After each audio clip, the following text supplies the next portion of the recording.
This is a video for Nanowrimo for our current project in freshman writing and literature. And this is about adding a subplot. So we've gotten a little bit into our month of novel writing, and I know that some people have said that they are kind of feeling stuck or they don't know where to go next. And I have also had this experience a couple days ago. And what I decided to do, because I've done this before, is switch perspectives entirely. Grab another character and tell their perspective, their point of view. And so this could be either a type of story where you go from one character to another, or you could be developing a subplot. So that's what this is about, is adding a subplot. And I'm adding take notes on this because I didn't do it with the first video, but at some point there is going to be a quiz on one of these particular flipped classroom lectures. So things that you would want to know, if I include like a weird little drawing, kind of like those Easter eggs I do on some of my quizzes, make a note of that. And in this one I decided to include a bad guy, a villain, and what's our villain's motivation, which can be really difficult to figure out a lot of times. Like, we got a bad guy, he's working against the protagonist, he's keeping the protagonist from achieving his or her goals, but why? Why are they acting that way? So those are questions that you'll have to figure out for your own story.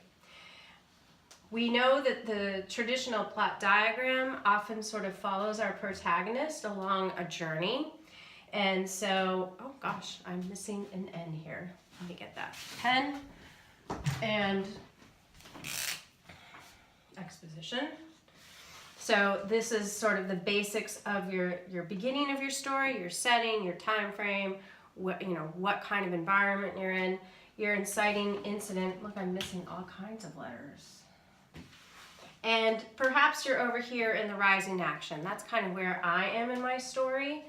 And I added this to think about, well, many of you are approaching sort of the 2,000 word mark right now, about 25% of what you're aiming for. And sometimes you can think about the story as being split in half completely. And this is the way Shakespeare plays are organized. And so at 4,000 words, you would be kind of at your climax. But a lot of stories might hit the climax closer to the end of the total novel. So that might not be accurate. For you, it might be more like 6,000 words. But to think about the structure of your story can be helpful in figuring out, well, what else do I need to add in?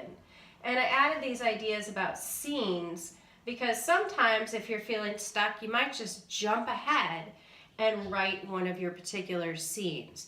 Maybe do a couple, like a line in your document so you know you're jumping ahead, and you can do that backfill later. And I work like this often when I'm doing writing. So, and then of course remembering that your climax is going to be your antagonist versus your protagonist. Again, your antagonist doesn't need to be a physical antagonist. It could be an internal antagonist, or what they call the abstract antagonist in some way. And then possible pros for including a subplot, which might mirror this, but because our other characters aren't as fully developed as our protagonist and maybe somewhat smaller, but your subplot could add a little depth to maybe a supporting character or an antagonist.